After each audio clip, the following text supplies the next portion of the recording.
Кутмандуу күнүңүздөр менен күндүзгү сааттарга алынган кабарлар менен тааныштырууну баштайбыз.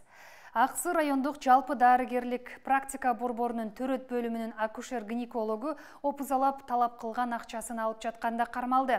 Мындай маалыматты Улуттук коопсуздук мамлекеттик кызматынын басма сөз кызматы таратты. Аталган ведомство дарыгер төрөт учурундагы аялдардан системалуу түрдө акча талап кылып жүргөнү боюнча айтып, бул боюнча жарандан арыз түшкөнүн маалымдаган. УКМКнын Жалал Абад облусу боюнча башкы башкармалыгына жаран кайрылып, Аксы райондук жалпы дарыгерлик практика борборунун төрөт бөлүмүнүн 40 жаштагы акушер-гинекологу опузалап акча талап кылып жаткандыгына байланыштуу ага мыйзам чегинде чара көрүлүшүн суранган. Ыкчам тергөө иш-аракеттеринин негизинде 2023 жылдын 2 февралында өзүнүн иш бөлмөсүндө талап кылган акчаны алып жаткан учурунда кармалды деп билдиришти алар. Бул фактыдан кийин Кылмыш жаза кодексинин 343-беренесинин 1-бөлүмү опузалап пара алуу менен иш козголгон. Президенттин Баткен облусундагы ыйгарым укуктуу өкүлү Абдикарим Алимбаев менен Тажикстандын Согди облусунун жетекчиси Раджаббай Ахмодзада жолугушту. Президенттин облустагы өкүлчүлүгүнөн билдиришкендей, тараптардын жолугушуусу 2 февралда Лейлек районунун кыргыз-тажик чек арасында өткөн. Жолугушууга эки тараптын күч түзүмдөрүнүн жетекчилери, район акимдери, УКМКнын чек ара кызматынын жетекчиси Уларбек Шаршеев жана Тажикстандын чек ара кызматынын жетекчиси Раджабали Рахмонали да катышты. Тараптар чек ара аймактарында пайда болгон көйгөйлүү маселелерди сүйлөшүү менен чечүү, 2023 жыл ичинде тынчтыкты сактоо багытында биргелешкен иш-чараларды өткөрүү, эки облуста тең чек арага жакын жайгашкан жашоочулардын арасында түшүндүрүү иштерин жүргүзүү жөнүндө сүйлөшүштү. Ипотекалык үйлөрдүн баасы арзандайт. Мамлекеттик ипотекалык компаниянын үйлөрү курулуп бүтсө, анын чарчы метри $200 арзан болорун өлкө башчысы билдирди. Быйыл Кыргыз өкмөтү өлкөнүн бардык шаарларында көп кабаттуу үйлөрдү курууну пландап жатат. Бүгүнкү күндө Баткен, Нарын жана Жалал Абад шаарларында 5 кабаттуу үйлөрдү куруу боюнча долбоорлор иштелип жатат. Кененирээк кийинки материалда. Ош шаарындагы муниципалдык ипотека ишканасына күнүнө жүздөгөн адамдар баш багышат. Алардын баары үйдөн үмүт кылып, ипотека алууга кезекке жазылууну же консультация алууну көздөп келгендер. Көп жылдар мурун жазылып коюп, кезегим качан келет деп сана аркап келгендер дагы бар. Бизде пайыз деген түшүнүк жок. Наценка үстөк бар. Первоначальный взносты төккөнүңүзгө карата үстөк баа кошулат. Мамлекет ипотекалык компаниянын программасы бар. 5 жылдан 25 жылга чейин берет. Эки программанын айырмачылыгы буда сиздерди только финансы жагынан каржылап берет, үйдү сиз өзүңүз тандап аласыз. Иштеген жерден 60 км радиуста аралыктан. Буга эч кандай документтер топтоонун кереги жок. Бардыгы электрондук форматта жүргүзүлөт. Мен шарттарын чындыгында эч кимден укпадым, телевизор аркылуу болуп, келип ушуну консультация алып билип кетейин деп келдим азыр. Буга чейин үй алган эмессиз? Буга чейин үй алган эмесмин. Учурда Ош шаардык мэриясынын алдындагы ипотекалык ишкана 2 көп кабаттуу үйдүн курулушун жүргүзүп жатат. Курулуштун бири быйыл бүткөрүлсө, экинчиси жакында гана башталып, 2026 жылга чейин бүтөөрү пландалган. Буга чейин 500дөй үй бүлө үй менен камсыз болгон, дагы 700дөн ашык адам кезекте турат. Азыр жалпы шартты Ош шаардык кеңеши бекитип берген. Ал шартта, значит, алдын ала төлөмү 20%, үстөк баасы 35%дан 20%га чейин түшөт. Алдын ала төлөмдөрдүн көбөйүшүнө жараша. Жарандар үчүн негизги шарт бул Ош шаарынын тургуну болуусу. Азыркы жылда күндө 5 жыл деген талап бар, бирок ал жакында талкууланып жатат. Анан кийин атында үй, мүлк, жер, турак жайы, үй куруу үчүн жер болбосо, анан төлөө жөнүндө жетиштүү болушу негизги шарт болуп эсептелет. Президент Садыр Жапаров алдыда ипотекалык үйлөрдүн баасы арзандай турганын айтты. Мамлекеттик ипотекалык компаниянын үйлөрү курулуп бүтсө, анын чарчы метри $200 арзан болот. Бул туурасында Кабар маалымат агенттигине берген маегинде айтылат. Жарандар турак жайларды Менин үйүм 2021-2026 программасы аркылуу 25 жылга чейин бөлүп төлөө шарты менен ала алышат. 2 жылдан бери бюджеттен акча бөлүп келебиз. Мамлекеттик ипотекалык компания болсо ал акчага кезекте тургандарга Реноктон 1 квадрат метрин $750 алып берип жаткан экен. Аны да дароо токтотуп, азыр эми үйлөрдү өзүбүз тездик менен куруп бере баштадык. Ошондо 1 квадраты 750 эмес, 550дөн айланат экен. Бул батир алып жаткан жарандарыбызга дагы эң чоң жардам. Ар бир чарчы метрин $200 арзан алган болот. Ушинтип 2026 жылга чейин 50-60 миң үй бүлөгө батир бергенге үлгүрөбүз деген планыбыз бар. Быйылдан тарта Кыргызстандын бардык аймагына бюджеттин эсебинен мамлекеттик ипотека аркылуу берилчү көп кабаттуу үйлөрдү куруу башталат. Алсак Бишкек шаарында жайгашкан мурдагы 47 колониянын ордуна 10 миң батирлүү кичи район түшөт. Батирлер мамлекеттик ипотека аркылуу берилмекчи. Өткөн жылы мамлекеттик ипотеканын эсебинен 1804 адам турак жайлуу болду.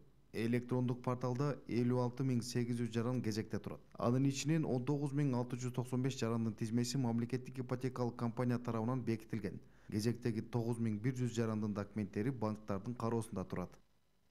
Германиянын Кифи банкы Кыргызстандын 15 миллион евро карызын кечип, ал каражатты мамлекеттик ипотекалык компанияга берүү шартын койгон. Ага ылайык өлкө бюджетинен МИКке 3 жыл бою 5 миллион евродон каражат которулуп турушу керек. Роза Ахматжан кызы, Жылдыз Кадырбаева, Ош ТВ. Ош шаарынын ХБК кичи районунда жол тыгыны үзүлбөй, оор жүк ташуучу унаалар узун кезекти жаратууда. Жолдогу бул башаламан көрүнүш бажы терминалы ачылгандан бери пайда болуп, жүргүнчүлөргө дагы кооптуулук туудуруп жатканын айтышууда. Буга чейин ири бажы терминал Каратайда иштеп келген.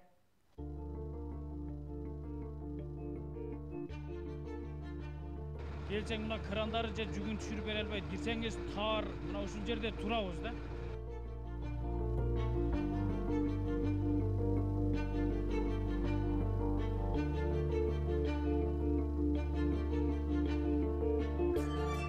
Ош шаарынын Манас Ата кичи районунда күн сайын оор жүк ташуучу унаалардын узун кезеги орун алат. Негизги каттам болгон жолдун эки четинде Өзбекстандын оор жүк ташуучу машиналары толуп, жол кыймылына тоскоолдуктарды жаратып жатканын айдоочулар айтат. Бул башаламан көрүнүш бажы кызматынын жеке менчиктеги Гулистан компаниясы ачылган күндөн тартып башталган. Оор жүк ташуучу автоунаалар үчүн бул терминалда керектүү шарт түзүлбөй, шаардын кыймылын кыйындатып жатышат дейт. Просто пробка болуп атат да.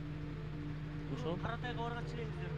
Ошо Каратай менен Карасуу эле жакшы болчу да. Азыр могу жер шаарга кире бериш жер эми пробка болуп атат. Эми бирдеке дей албайм да. Очередпи? Очеред эми нар жак жакшы болчу.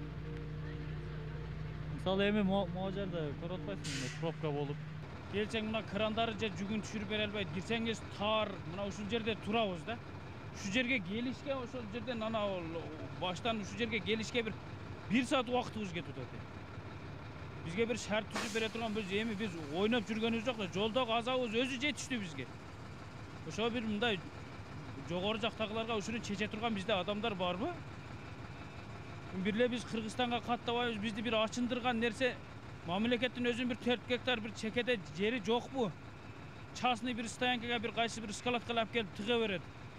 Айдоочулар жүктү бул жайга алып келе баштаганына 1 айга чукул убакыт болгон. Карасуу районунун Каратай айылындагы бажы терминалы белгисиз жагдайдан жабылып, анын ордуна бул жеке менчик терминал ишмердүүлүгүн жүргүзүп калган. Кытайдан чыккан жүк бул терминалга келип түшкөн соң Өзбекстандын айдоочулары кайра жүктөп чыгып кетишет. Айдоочулар жол азабы аз келгенсип, бул жердеги шарттын жоктугуна дагы нааразы. Өзбекстанга, Тажикстанга салыштырбайлы десек, эмне Өзбекстан менен Тажикстандын жери бар, бизде жер жокпу ушундай тосуп бир ушундай элдин маселесин чечип койгонго жерибиз жокпу? Болбосо бизде алайда жерге кирип ошака эле кылып берип койсунчу ушу терминалды, ушу жерге келип бизди саргартпай. Ону эмне жылдырып атышат эми бул жака бир болбогон жерге алып келип тыгып. Кереги жок нерсени. Бир үнүбүз жетсе жеткизип берип коюңуздарчы, ушуну бизге кереги жок эле бул жерге. Болбосо же ошо Карасууну бир жолу кылып берип койсун, ошака каттайлы. Bir turu Ошко, bir turu Карасууга, bir turu Каратайга кыла бербейчи. Бир жерибиз барбы биздин өз Кыргызстандын? Түштүк батыш бажы кызматы айдоочулардын жол тыгынындагы дооматына ынанбай турганын билдирди. Мекеменин жетекчиси Каратай айылындагы бажы терминалы менен Манас Ата аймактык башкармалыгындагы терминалдын жер аянты бирдей экенин белгилеп, кооптонууга эч кандай негиз жок экенин кошумчалады. Ал эми терминалды жылдырууга транзиттик жүктөрдүн өлкөдө калып калуу коркунучу жаралгандыгы боюнча маалымат келип түшкөндүгү себеп болду дейт. Контрабанда ошол транзит менен өтө турган жүктөр контрабанда болуп Кыргызстанга калып калат деген шек маалымат келген бизге. Ошол маалымат келген үчүн биз азыр ХБКга жылдырып, ХБК Достукка билесиз жакыныраак. Каратайга караганда, Каратайдан Достукка чейин анын баарын сопровождать барган биздин балдардын мүмкүнчүлүгү азыр аз болуп атат да. 24 бала иштейт бизде. отдел таможенного сопровождения бир күндө 220 машина кирет Иркыштамдан. Анын баарын бир күндө 24 бала сопровождение кыла алышпайт физически. Түштүк аймактагы 2 бажы терминалы жеке менчик тараптын карамагында турат. Ошто мамлекеттик бир дагы бажы терминалы жок. Мекеме мамлекеттик бажы терминалдарын ачуу боюнча сүйлөшүүлөр жүрүп жатат дешет. Айтсак, Кыргызстанга Кытай өлкөсүнөн күн сайын 200дөн ашуун жүк кирип, Өзбекстандан 180ге жакын автоунаа жүк алып чыгат. Ошко мындан сырткары бажы биримдигине кирбеген башка өлкөлөрдөн дагы тынымсыз товар кирип турат. Ал эми Манас Атай аймагындагы бажы терминалына негизинен Өзбекстанга кетчү транзиттик жүк алмашылат.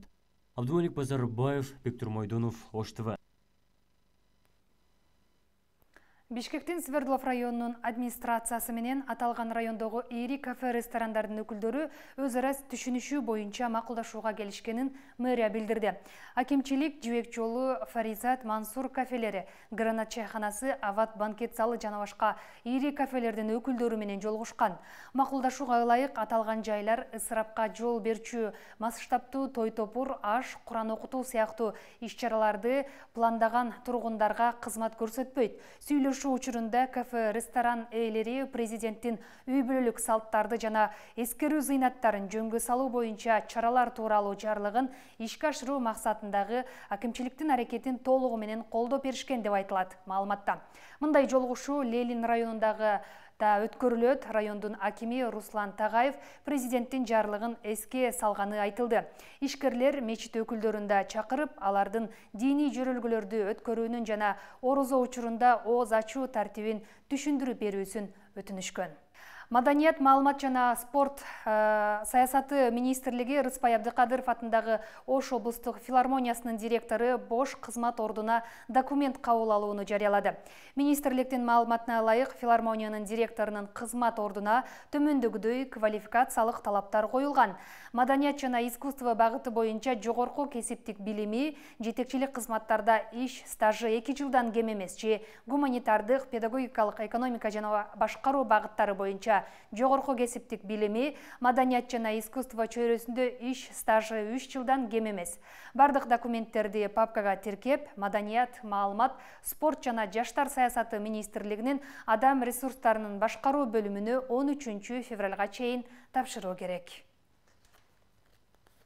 Сиздер бул сааттарга алынган кабарлар менен тааныштыңыздар. Биз сиздер менен саат 15:00 кезигебиз. Ош ТВ телеканалы менен бирге болуңуздар.